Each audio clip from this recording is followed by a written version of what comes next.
Well, maybe you need to stop copying and start coaching your kids. That's right. As parents, the way we parent changes in different seasons of life as our kids grow and mature. And one of those is that you need to coach your kids. Welcome to Family on Purpose. I'm Derek. She's Gina. We're excited to talk today about coaching your kids and how to do that really, really well. This concept was introduced to me from an organization called JH Ranch. And they say there are 4 stages or phases of parenting. I can't remember the exact language they use. But number one, oh gosh, let me redo that. Number one is what is it? The first phase of parenting is caretaking. That's from 0 to 5. Your primary role as a parent is to caretake, take good care of your kids, keep them alive. And it's usually from about 0 to 5, 0 to 6. You're in mostly caretaking mode. The second phase of parenting, they say, is the cop. And this is the one where most parents get stuck. That's right. They start copping and they never stop copping. This is from 5 or 6 to about 12. And think about what a cop does, what a police officer, law enforcement does. That's right. They protect and they serve. And this is what we do as a parent. We protect and we serve. And then the third phase is a coach. Between about ages 12 and 18, we coach our kids up into who they are and who they can be. And then 18 and beyond, they are the consultant. We are the consultant. I love you. From about 18 on, we are the consultant. That's right. We come in, we add advice and wisdom and perspective, and then send them off to go live their life. But today, we're going to talk about phase 3, and that is coaching. You ready to coach some parents on how to coach their kids? You bet. I am ready. And today, Derek and I are sporting our Team Jack shirts. These are for our son, Jack. He recently had a birthday. It was a baseball theme party. So everyone showed up in Team Jack t-shirts. I've got mom. I've got dad on the number. back. Yeah. Got a name and a number on the back. Played some wiffle ball in the backyard and had a full baseball theme party. So yeah, it was a lot of fun. So in our sporting theme, coaching theme, Team Jack. Team Jack. We're actually Team England. So Sawyer, you're not cut out. We very much want to have Team Sawyer shirts, but you haven't had a baseball themed birthday party yet. So when you do, we'll be there. Yeah, we're Team Sawyer too. We're Team Sawyer. Sure. We're Team England, that's for sure. Okay, but we're Team England because we're coaches. What do you think about coaching your kids? I think coaching your kids is an exciting time of parenting, but it's also a hard transition to move from that role of cop to the coach because it's hard, I think as a mom and probably as a dad too, like you want to continue to protect and serve the way that you do in that cop role. And so I think takes a lot of effort to transition to that coach. I agree. In fact, that's one thing I wanted to talk about is I think the transition from cop to coach. So our kids are 16 and 17 now, which is wild to think about. It makes me feel old, but I don't feel old. Makes me sound old, I guess. Our kids are 16 and 17, and so we've lived through the caretaking and the copping, and we're square in the middle of coaching, beginning to trail off of Sawyer and transition into consultant. But I agree, babe. I think the transition from cop to coach has been much more difficult than caretaker to cop. Right. And I believe it will be more difficult than the transition from coach to consultant. Although I do have friends that say, hey, you haven't even started parenting until you've parented adult children. And I believe it. I'm sure I've given my parents some headaches as well. We were talking about this the other day when I was 21, summer after my junior year in college. A buddy and I grabbed some backpacks and headed to Europe for 2 months. And we were in the car the other day and we said, Sawyer, you are not grabbing a backpack and going to Europe for 2 months off the grid. This was before cell phone days, before Life 360, before Find My iPhone. Yeah. AirTag, whatever. Yeah. I was gone. But coaching, I believe, Transitioning into coach is probably the most difficult transition as parenting because it's the first time that we have to really step back Mhm. and release control. From coach to consultant, you've released control a little bit over time. Cop to coach is the first one that you let go, Mhm. and that's tough. Yeah, it is. It is tough, especially as, you know, we're 20 some odd years older than our children. Okay, we've had 28 years more of life experience and knowledge and wisdom. And so it's hard when you can kind of see the full picture and be like, oh no, you do it like this, Yeah, or don't do that because this will happen, and trying not to micromanage. right. Um, that is a challenge, but it's so good for them to exercise making their own decisions. Yeah, I mean, that's the whole thing. Proverbs 22:6 says, "Train up a child in the way he should go, and when he is old, he will not depart from it." Well, obviously, the way we train a child changes as the child changes, right? There's a pastor, and he said, the way we talk about truth is different based on the age and maturity, but the truth doesn't change. So he gave the example. He's like, look, if you're telling somebody how babies are made, that the way you say that is going to be different to a 5-year-old than it is to a fifth grader, Mhm. than it is to a high schooler, than it is to a medical student. Right. The truth is there, but how we present it is different. And I think that happens to us as parents. We are charged to present truth, and how we present that truth or how we train them is different. So let's dig in. I'm going to go over those ages again really quick. Okay. So caretaker 0 to 5, uh, cop is about 5 or 6 to 12 to 13 ish. I will say these are not perfect numbers, so it's not like on your birthday you switch as a parent. Right. This is based on the maturity of the kid, the maturity of the parent, the culture of the home, the experiences, the exposure.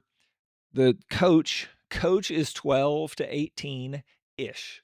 Um, and then consultant is 18 and above, essentially when they've launched and they're growing into adults, and we as parents get to be consultants. That's right. So, babe, what do you think about tell me more about what coaching looks like from your perspective, of coaching a kid. What does that look like in general? And then we can knock out some of the specifics or questions that people ask about this. Okay. So your question is, what does coaching look like What does it look like? specifically? So I'm a words person, and I just automatically like, okay, what defines a good coach? What is a coach? What is their role? What's their responsibility? What defines a good coach? Because anyone can be a coach, but don't we all want to be the best coach possible? So, some notes on roles of a coach and responsibilities are training and skill development. So, this is teaching fundamental techniques, strategies, rules, designing to improve an individual. And think about this as I read each of these through the lens of a parent. So, how can you coach in skill development? How can you coach in rules and so forth? Performance analysis. This identifies strengths and weaknesses, analyzes past games, and gives constructive feedback. That's a role of a coach. Strategy and game management, motivation and mentorship. A coach inspires. They call out the full potential in their athletes. They give advice on overall well being and to enhance performance. So I think that so many details of a coach are really there to help that individual athlete become all that they can be, help them to thrive, to build their character. And we can do that with so many character traits, right? With being compassionate and having empathy towards our kids, and just coaching them and helping develop those skills, those lifelong skills that they can take into adulthood. Okay, so go through some of those again, and how do we do that? How do we actively implement those as a parent? Because I agree. Like I think about that. It is a coach sees potential and pulls the potential out of the player in that scenario, or the child in this scenario. So coach sees potential and calls them up. into potential, and they do it through what some of the I can't Okay. remember all the words you said. I'll start at the top and we can just break them down Perfect. Yeah. individually. Okay, training and skill development. This is teaching fundamental techniques, strategies, and rules. And this is designing to just improve overall form. Obviously, you can see that with an athlete, Okay. but shift that through the lens of a parent. So, teaching those fundamental techniques, the strategies, the rules.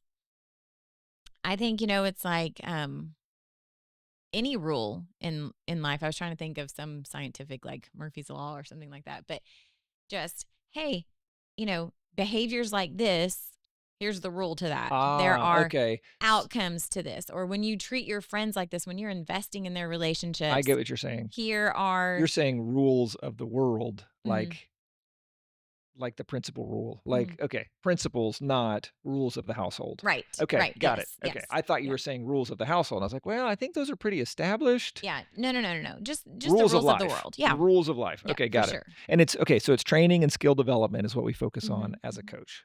And I agree. I mean, think about the skill and the specific skills that we've gotten to train our kids over the last 4 or 5 years just in, school, sports, friendship, driving. That's a raw skill right there. And that's when you definitely have to be a coach and not a cop because a cop is hard line, you broke the rule, you're out. Yeah. Here's your ticket. Imagine if parents could give tickets to their kids. There'd be a lot of suspended drivers, I A lot think. of citizens arrest. Um, training and skill development. That is a great way to, I think, encompass 12 to 18 because that's what it is. They're the Right. most formative, in my opinion, the most formative years of life. That's right. Well, and I think as we coach our children, in this under this key that we're talking about of teaching fundamental techniques and so forth is like that is so broad. I mean, Mhm. that can be in relationships, friendships, Yep. that can be in, hey, here's how to make some basic foods Yep. so that when you do leave our home, you can care for your body, you can nourish yourself. Taking good care of your body, seeing your body as a temple, and hey, we're gonna work out in our family. Like, make sure you're working out X days a week. I think it's so broad that it can be on character, it can be on relational health, physical health, all of it. All of it. Well, I mean, studying. Hey, this is how you study. This is how Yeah. you prepare. This is how driving. I think about financial management is a Right. Good. skill that Good. kids need to develop and learn between 12 and 18 Mhm. in the home. Um, and so, like dealing with drugs and alcohol. Hey, this is what happens when somebody shows up and offers you drugs or alcohol. This is why you say no. Um, skill development. And I think if we as parents can actually understand that we're coaching our kids in skill and development, then we'll have, I believe, you said it, we'll have compassion, we'll have grace, we'll have forgiveness. Instead of, how would that look if a parent approached skill development as a cop instead of a coach? Well, I think that they'd be just hard nosed about it and rigid, and you broke the rules, and all about correction Yeah. instead of about connection and relationship and growth. Yeah, that's good. Another key component of a coach is performance analysis. This is monitoring progress, identifying strengths and weaknesses, Mhm. analyzing past games, giving constructive feedback. Let's talk about that. Okay, performance analysis. This is a good one Hmm. because this is watching game film, Hmm.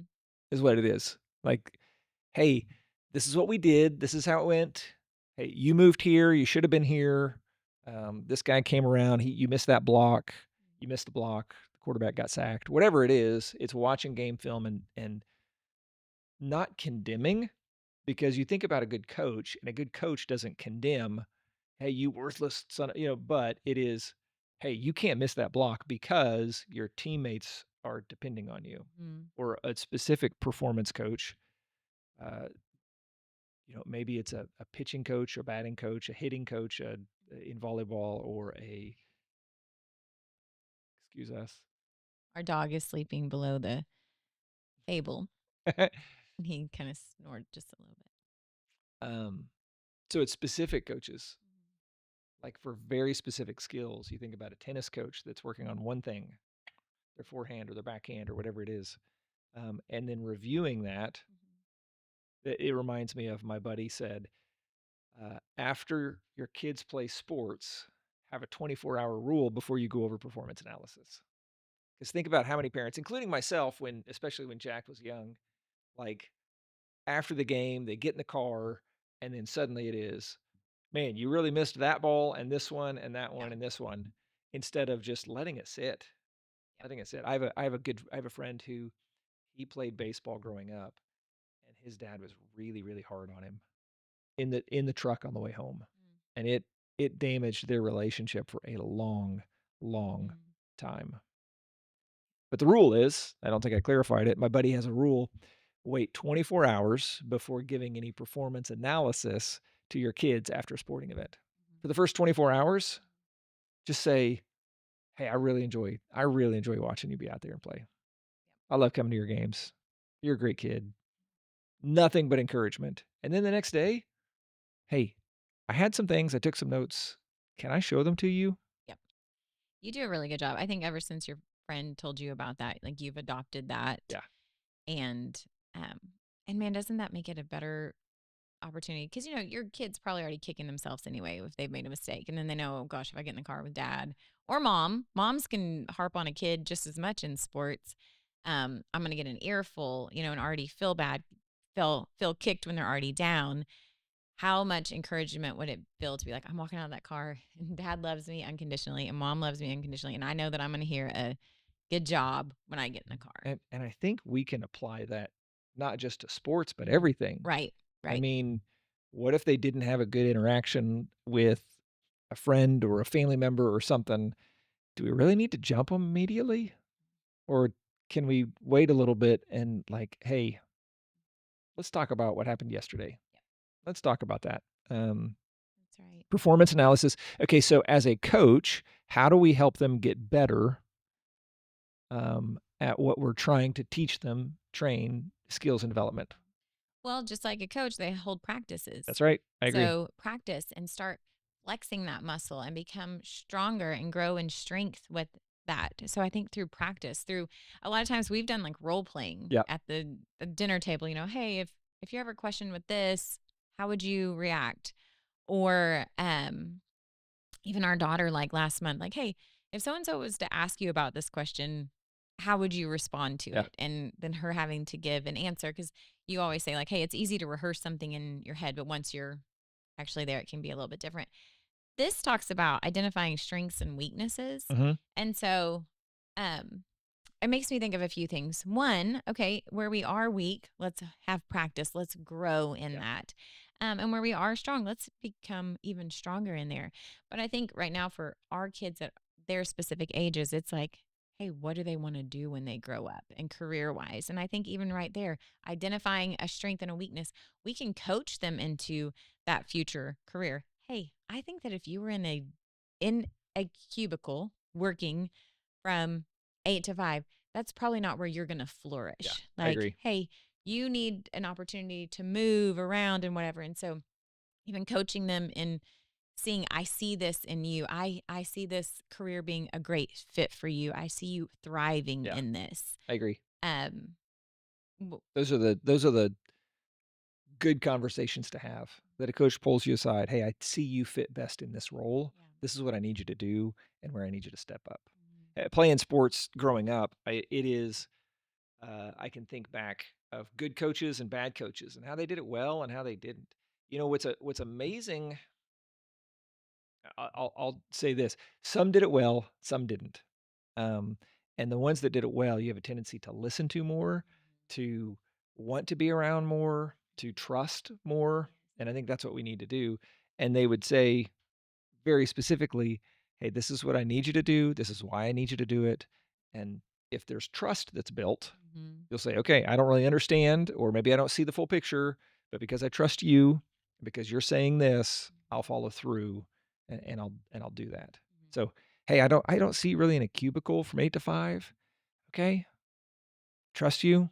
Right. We'll move in that direction. We'll try some other stuff out." And babe, speaking of trust, like you're talking about, I read an interesting quote. This is by Reggie Joyner in his book called Parenting Beyond Capacity. And this is the quote. It says, "Too often, parents think their primary goal is to get their children to follow the rules. During the formative years, it's actually more important for parents to earn trust with the child than for the child to earn trust with the parents."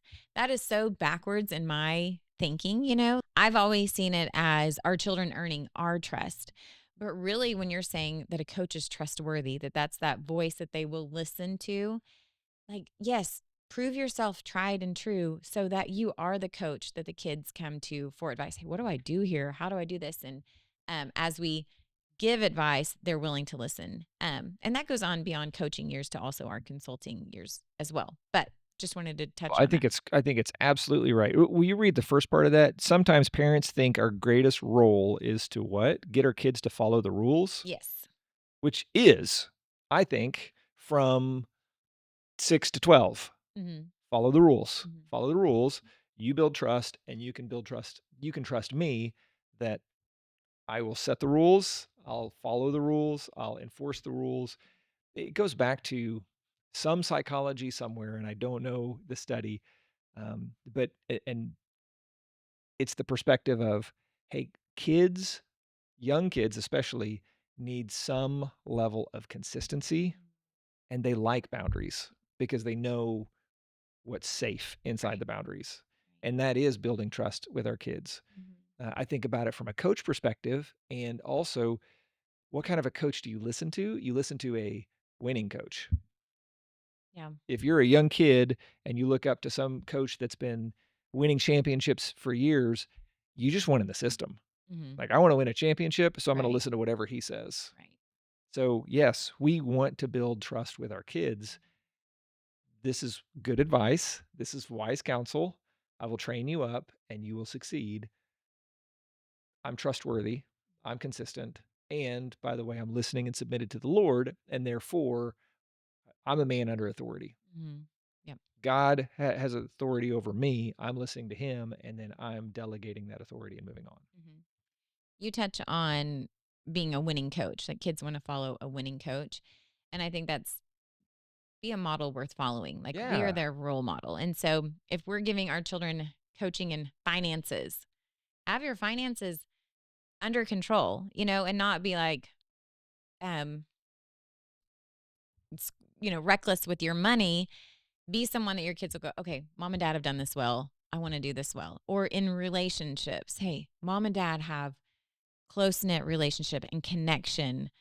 I want to do that like them. And so, And I would add, if you don't have that stuff, if you want your kids to be better at finances than you are, and so you don't know how to train them, how to coach them, don't just give up. right. Find some assistant coaches. See what I did there? Find some assistant coaches with financial advice, Oh, yeah. financial training. Mm-hmm. Look at online to whoever the leaders are in the financial industry, Yep. and I'm sure they have YouTube videos and podcasts and training. Like, put your kids under great coaches Right.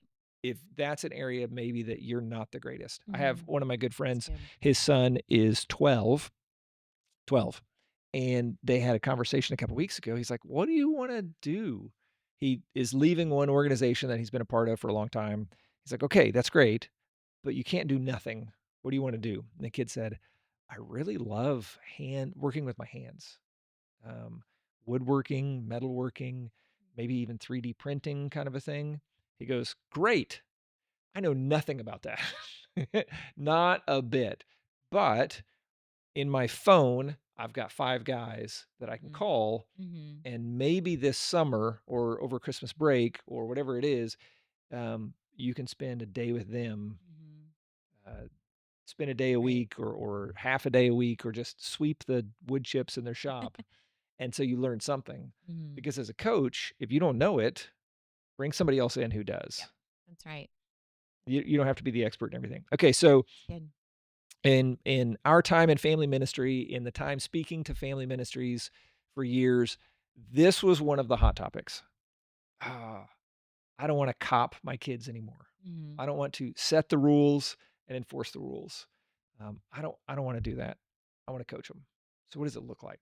So when do we start coaching? How do we know we're ready? How do we know our kids are ready? And how do we practically do that on a daily basis? Okay, so the average age of coaching is between 12 and 18. So as your children, if they're younger, they start approaching that, be on the lookout. Um, or if you're in the middle of it and your kid's like 15, you're like, oh my gosh, I didn't even know I was supposed to be coaching them. Um, Transition then, because sometimes you don't know until you know. Mm. And so watch and pay attention to your kids. Now, kids are totally unique and they are totally different. And I believe that we need to custom tailor our coaching to each individual. So don't just say, okay, at 13, we do this to every child in our family. Well, 13 might be right for one child, and it might be 11 for another child, or another child, it might be 14. And so custom customize your coaching to each individual, but be on the lookout for that, the cusp of 12 and 13, and look for that maturity because yes. So what does the maturity look like? What are signs do you think as a mom you've raised two great kids, you're in the middle of coaching them. What are some of the signs when you're like, "Hey, I'm looking for maturity, but I don't know what I'm looking for." Okay, I'm looking for responsibility. I'm looking Okay. for follow through. I'm looking for, can you follow directions? Can you do things in a timely manner when you are asked? Can you be trusted with more? Can I loosen the reins just a little bit on Mm, you? And how do you do? So you don't have to just be all or nothing with I'm either cop or coach. It can be, hey, in this situation, let me see how they would fare in making their own decision. okay, so you're Because it's saying sorry, but you're saying, "Hey, it doesn't just enter a season and then suddenly you have full reign." right. It is, "Hey, coaching is gonna look different at 17 than it does at 12." Mhm. Okay. Exactly. And I believe that coaching is all about decision making, letting your kids make decisions, letting your children um, think and even experience the consequences of decisions, whether they're good or bad. Now, obviously, you are their parent, you are their protector. You know where an area is acceptable to let your children fail, you know where an area is you need to save them out. But if it's something that they can learn from, and it is a fail that's safe, that's okay. But it's exercising reasoning and analyzing a situation and pros and cons and what's the best way. Let them flex that muscle. Yeah, I agree. In our family, we have one called, low risk decisions. "Hey, this is a low risk decision. Mhm. Just make the choice.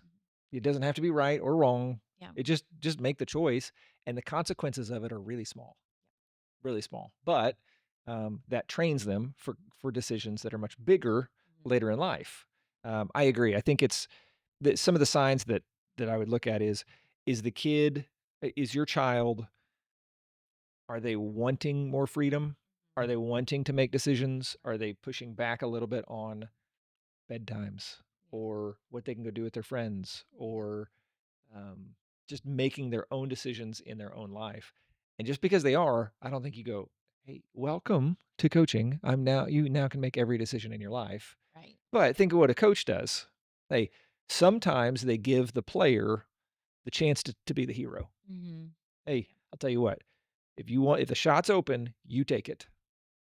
And the weight of that shot, made or missed, is gonna fall on the weight of the kids, Hmm. and the coach doesn't condemn them for missing the shot. Just, "Hey, short memory, we'll take the next one," Yep. you That's know? right. "But you had the opportunity, now we'll do it." Hmm. But I think your maturity trigger of, or indicator of responsibility, Hmm. I can trust you to follow through, be where you say you're gonna be, do what you say you're gonna do, and as you build that trust over time, then you can trust me and I can trust you. Right. Right. And I think we see as our children get older that, you know, um, they they're becoming their own person. They have their own preferences, and just letting them be who God created them to be. Let them have their individualness and their preferences and their likes. And so um, you can kind of just see them becoming more their own person. And I think that that's a great area to just let them have freer reins and um, and step into a coach instead of trying to control. So what does that look like? What does stepping into a coach instead of what does not controlling look like? Controlling to me looks like making every decision, Okay. um, trying to control every aspect of it. And I feel like a common phrase in coaching is, okay, you can make that decision. What decision would you make here? I think that is like the common phrase of the season. That's good. What would you say? I think control is trying to raise robots. Mhm. Hey, I need you to do this way at this time. This is why. Oh, and not giving the why actually. Right, Just right. hey, because I said so is classic cop. Mhm. Because I said so. That doesn't invite somebody up into being more. Yep. I think it is, no, this is the rule and I need you to follow it. We have rules in our life every day, rules of the road, uh, rules of law in Oklahoma that I don't know how they got exist. Like, I don't know why they're there. I'm sure they are there for some important reason, but I don't know. They didn't affect me initially. Um, but I think one of the great things a coach does is he said they run drills, Mhm. they run plays, and then they give the why. This is why we run this, and you can see it and experience it.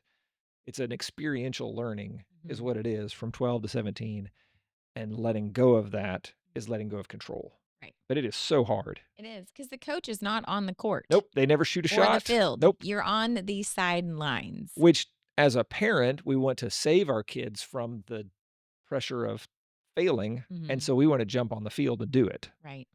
But we have to prepare them, let them go, and then let them live with the consequences one way or the other.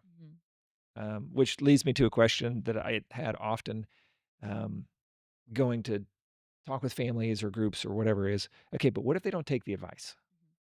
What if I'm giving them good advice and they don't take it? Mhm. Then what? So depending on the severity of what's at stake, if it's like a this is going to be costly to them, um, and you are feeling by the Lord, you need to protect them from that. Okay, step in, intervene. I also think if they don't want to take the advice, it's okay for them to learn. Learn, have the failures, and not with this "I told you so" attitude, because no one wants to hear that, especially when they've failed. But letting them see the consequences of their decisions and then learning from that. Okay. Do you have any real life examples or stories that you can think of? Any of your friends or my friends that maybe have given advice kids didn't take and then whoops, and then they learned from it? I mean, I think we have several friends right now going through things with their children that they've been given advice, they've Yeah. been given godly counsel, and they are in the heap of poor choices Yeah. right now. Um, and I can even think of like speaking those stories to our own children. Hey, they were advised this way. Mom and dad are trying to get this child to go like, how can you learn from somebody else's mistakes? Yep. A Is great is perspective. That's huge. great. Well, I mean, that is looking at we talked about it as performance analysis. Hey, Mhm. that is watching game film, Mhm. but it's watching game film of the other team. Right. Hey, Right. this is their weakness and where they broke down. Mhm. So we're not going to do that. Mhm. We're going to grow and get better. We're going to look at the best teams and practice and do what they do. You know, talking about kids that don't take the advice reminds me of two different types of coaches. One is the coach who lets the best players do whatever they want Mhm. as long as they're winning. Mhm. Hey, complete free reign, hands off. Hey, I wanted you to run this play. You didn't run this play, but you scored the points. We won the game. So it's no big deal. Mhm. Versus other coaches who say, hey, I wanted you to run this play. You didn't run it. Now I'm pulling you and sitting you down. Mhm.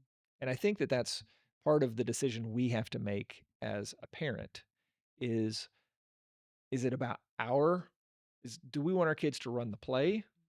Do we want our kids just to win and to wing it every time? Mhm. I'm under probably the camp of, hey, I asked you to run the play. You didn't run the play. So I'm going to sit you on the bench until you can understand that I want you to run this play. And here's why. Mhm. Um, and I think that there are parents that are just, hey, as long as my kid doesn't screw up too bad and he seems like he's winning, I'll let him go. Yeah. And that's a fine camp to be in if you understand that's the coaching mentality. And how you coach determines the type of player or child that you're creating. Mhm. From my perspective, I'm under authority from God, and God wants me to run a play. Yep. Oftentimes, He tells me to do this or that, and I don't know why. I don't have His perspective. His ways are higher than my ways, His thoughts are higher than my thoughts. And I think I have experienced in the past times that He has benched me Mhm. because I didn't do it the way He wanted me to. Right. And not out of anger or frustration or condemnation, just, hey, I'm asking you to play a role.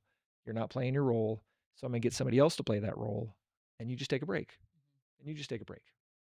And I think it's okay as a parent to have that perspective as we're coaching our kids. I need you to do this. If you can't do that, I can't trust you. Right. And trust breaks the relationship. And if I can't trust you to run this play right now, I can't trust you to run another play later on. Mhm. So I need you to take a break. We're going to pull back a little bit and we'll try it again. That's good.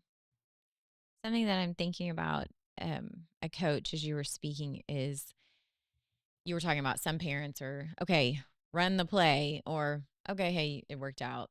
No big deal. But I think a coach has an active role.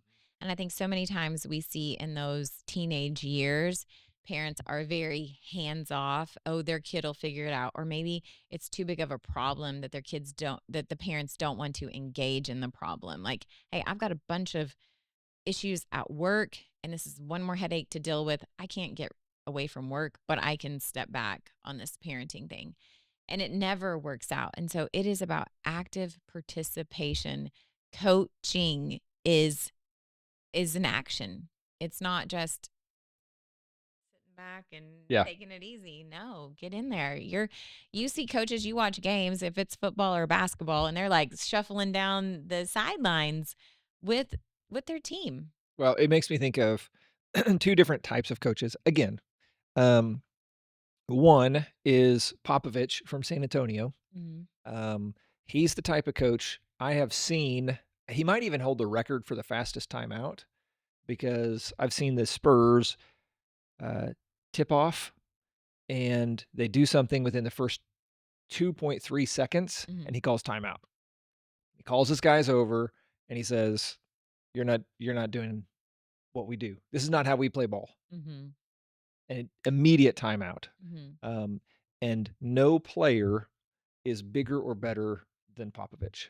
Mhm. Like their personality, their ego, their reputation, he doesn't care who they are. He will sit them. Whereas, um, if there's any Lakers fans, I'm sorry, but LeBron James was in was in LA and had plays for the Lakers, and he wasn't happy with the coach, and so LA made a coaching change for LeBron. Mhm. Now we're elevating the player's ego, personality over the coach, Mhm. and the coach's role or activity is diminished Mhm. because of the ego. And it was easier for the organization to remove the coach than remove the player. And so I think you're right. For a coach, sometimes there are egos or personalities or challenges with a kid that's just easier to not deal with.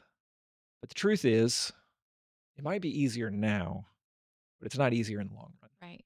It might feel easier now, but it's not what's best for the kid, for your child, for your um, for their adulthood, for their development, for their growth to let those things go. Right. It is a disservice to them. Yeah, And with our children, they've been entrusted to us by God, and we have to steward them. And it's not a hands-off um, life with children. It is hands-on right. at some capacity. Yes, it's more, longer reigns and so forth. But man, your kids are your kids for life. Love on them, love them well, serve them well. Mhm. Okay, so we've realized we need to let go of control, stop copying, start coaching. We've coached, we're training, we're developing, we're performance analysis, analyzing. We're getting better because of game film. Um, we're growing, we're maturing, we've got more rope and flexibility. What do we do at the end of coaching? We transition to consultant. That's right. And I know we've talked about this many a times, but consultants are called in, Mhm. and they're not, the consultant is not hounding the person that they want to consult. They are waiting for that call. They are waiting for that invitation to advise, to mentor, to counsel in that stage of life. And as we do caretaking well and coping well and coaching well, and we are a trustworthy voice to our children, we will be called up as consultant in our future. And that should be all of our goals. It shouldn't be, all right, cut the ties. They're 18, they're out of here. No, I want to be a lifelong voice of wisdom, wise counsel, godly counsel in your life from here on. I agree. I agree. Building that trust over the years gives us the opportunity to be consultants for many, many decades. Because the truth is, um, the time that we have the kids in the home is so small compared to the years and decades that we have with them later on as a consultant. So, following through, building trust is so important. Well, here's what I know you have what it takes to coach your kids right now. Whether you're in the caretaking phase and coaching is way down the road, I promise it gets here sooner than you think. You might be copying right now. You might be copying when you should be coaching. But for you and your kids, you deserve to be the best coach that they could possibly have. Derek and I encourage you as you are in the coaching years of parenting, give it all you have. Because this is about allowing your children the freedom to make decisions and know how pivotal this training is in their lives because you are sending them out into the world and you want them to be critical thinkers and wise decision makers and being able to just see a bigger picture than just a here and now, right now decision. And so we encourage you, coach with all you have. Your kids are worth it. Their future is worth it. Absolutely. And have a blast. Make these the funnest, most memorable years of your life and theirs. Think about all the different ways that you can coach them, that you get the opportunity to introduce them into new activities, things they've never seen, things they've never heard of. You have so many more years of experience and knowledge. Bring them into your world and have an absolute blast. See what they like, see what they don't like, and just have fun. That's right. I think about as we're in the coaching phase, like the connection that Mhm. we have and the conversations that we have, because this is totally different than conversing with in your copying years, when your child is 8. Like this is really deep level conversation, training your kids for adulthood. Yeah, I agree. So I believe you have what it takes to be the best coach in the entire world to your team, and that's the team inside your home. And we want you to win. Winning coaches win. And so we want you to win at home. If you haven't yet, check out our book, Winning at Home. That is a guide to leading your family on purpose. Because when you're a coach, you make purposeful decisions. You know what plays to run. You notice and recognize what's happening against the opposing team, and you use wisdom to walk that out. And we want you to win at home and make purposeful decisions. So thank you for being here. Continue to check out the podcast, check out the book, and the additional resources we have for you at familyonpurpose.net.